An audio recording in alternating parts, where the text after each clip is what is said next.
కొద్దిగా మనం ఏమరపాటుగా ఉంటే ఖచ్చితంగా తెలంగాణ నాగం చేస్తారు. కేసీఆర్ గారు అదే చెప్పిండ్రు, మోసపోకండి గోసపడతారని చెప్పిండ్రు. ఎందుకోసం చెప్పిండ్రు అది? కేసీఆర్ గారు ఇంకోసారి ముఖ్యమంత్రి అయితే ఏదో అయిపోతుందని కాదు, కానీ తెలంగాణ తెచ్చుకున్నాం, అది మన బిడ్డ లాంటిది. బిడ్డకి ఏది కావాలో ఎట్లా చూసుకోవాలనేటటువంటి ఆలోచన మనకు ఈ గులాబీ కండువ కప్పుకున్న వాళ్ళకు ఉంటుంది తప్పితే వేరే వాళ్ళకు ఉండదు. కాబట్టే కేసీఆర్ గారు పదే పదే చెప్పిండ్రు, మోసపోకండి గోసపోతారని చెప్పి.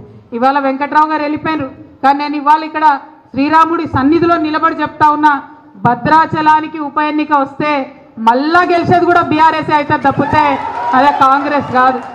ఎట్ ఎనీ కాస్ట్ మళ్ళా గెలిచేది బీఆర్ఎస్ అవుతుంది. ఎందుకోసం చెప్తున్నామంటే ప్రజలు కూడా మోసాన్ని గమనిస్తున్నారు. ఈ సంవత్సర కాలంలో గుర్తించిండ్రు, ఈ గులాబీ కండు వేసుకున్న వాళ్ళు ఉంటేనే తెలంగాణకు శ్రీరామ రక్ష తప్పితే వేరే వాళ్ళు ఉంటే కాదు అనే విషయం అర్థమైంది.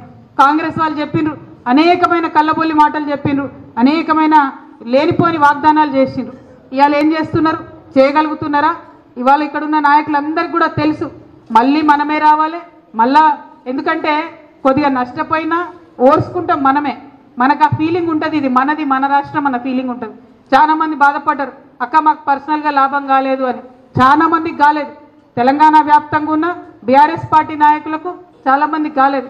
ఎందుకంటే మనం తెలంగాణ ఫస్ట్ అనుకున్నాం, బీఆర్ఎస్ ఫస్ట్ అనుకోలే. తెలంగాణ ఫస్ట్ ఉండాలి, తెలంగాణ అన్నింటిలో నంబర్ 1 ఉండాలని చెప్పి మనం 24 గంటలు పనిచేసినాం. ఇవాళ పనిచేస్తే కోనసీమ కాదు, ఆంధ్ర కాదు, అంతకన్నా పెద్ద ఎత్తున వరిధాన్యం మన దగ్గర వండుతున్నది. పంజాబ్ను దాటిపోయి ఇండియాలో నంబర్ 1 స్థాయికి వరిధాన్యం పండించే స్థాయికి ఇవాళ మనం తెలంగాణ చేరుకున్నామంటే అది మామూలు విషయం కాదు.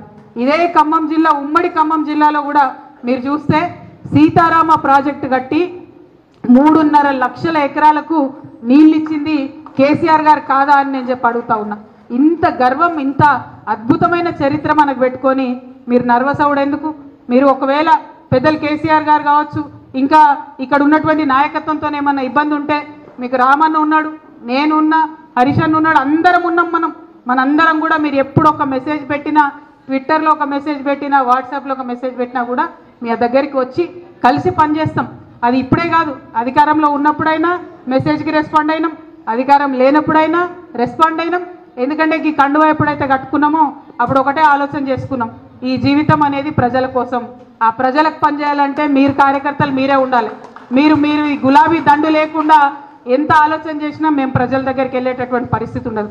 కాబట్టి మా దండును మేము కాపాడుకుంటాం. ఎటువంటి ఇబ్బందులు ఉన్నా కూడా మీ సోదరిగా, మీ చెల్లెగా నేను మళ్ళీ మీకు మాట ఇస్తా ఉన్నా. ఉద్యమం నుండి కలిసి పనిచేసినాం.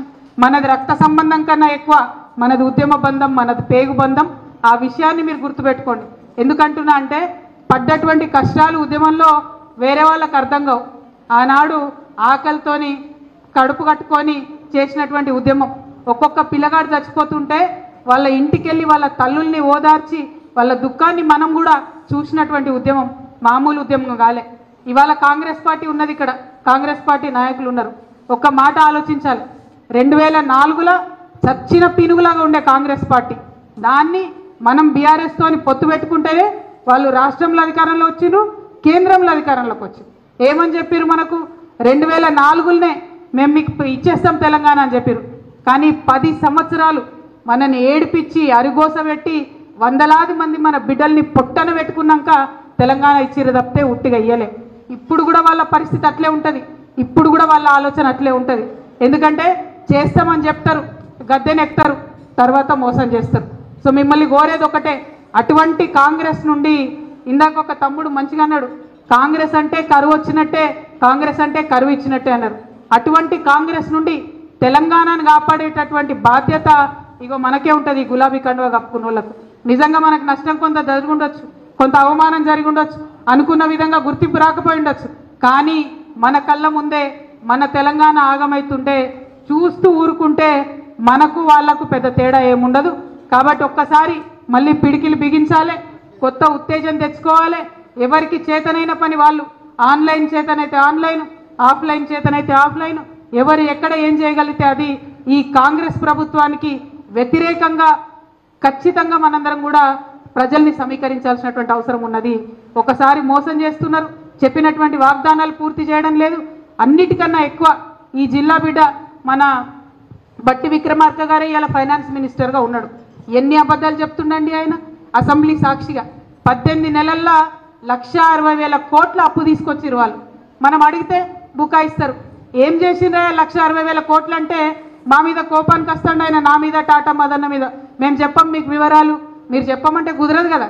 ఇది ప్రజాస్వామ్యం. మీరు అందరికీ అర్థమయ్యేలాగా ఖచ్చితంగా మీరు తెచ్చిన ప్రతి రూపాయి ఎక్కడ ఖర్చు చేసిరో చెప్పాలని కూడా నేను ఈ సందర్భంగా డిమాండ్ చేస్తూ ఉన్నా. నిన్న హైదరాబాద్ సెంట్రల్ యూనివర్సిటీ భూములు 150 బుల్డోజర్లు పెట్టి క్లీన్ చేసి 40,000 కోట్ల భూముల్ని 10,000 కోట్లకి కుదవబెట్టిరు ప్రైవేట్ బ్యాంక్ కోడ్ దగ్గర.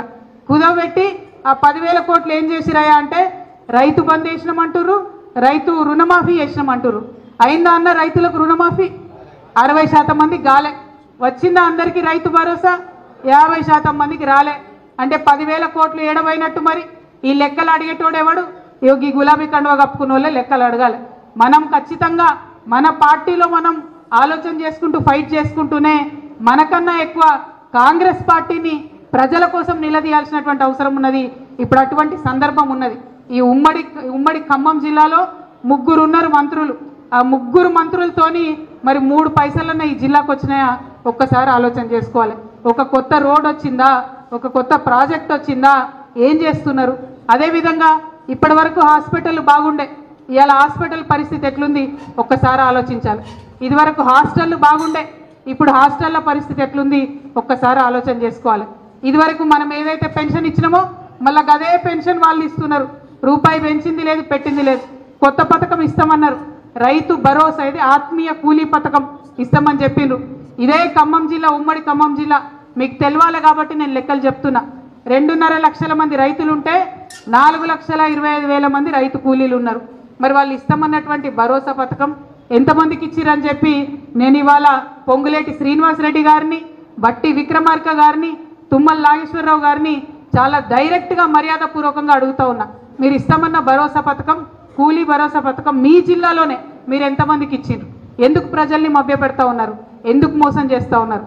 ఈ అంశాలన్నిటి పట్ల కూడా మనం ఉద్యమంలో ఎట్లయితే చురుకుగా ఉన్నామో, ఆనాడు కుట్రలు గమనించడం, ప్రతి ఒక్కటి గమనించడం. మనం లగడపాటి రాజగోపాల్ ఏం మాట్లాడుతుండో గమనించడం, ఆనాడు ఉన్నటువంటి నాయకులు వైఎస్ రాజశేఖర రెడ్డి గారు ఏం మాట్లాడిండో గమనించడం, అప్పుడు ఉన్నటువంటి నాయకులు ఏం మాట్లాడిండో అందరం కూడా గమనించుకున్నాం.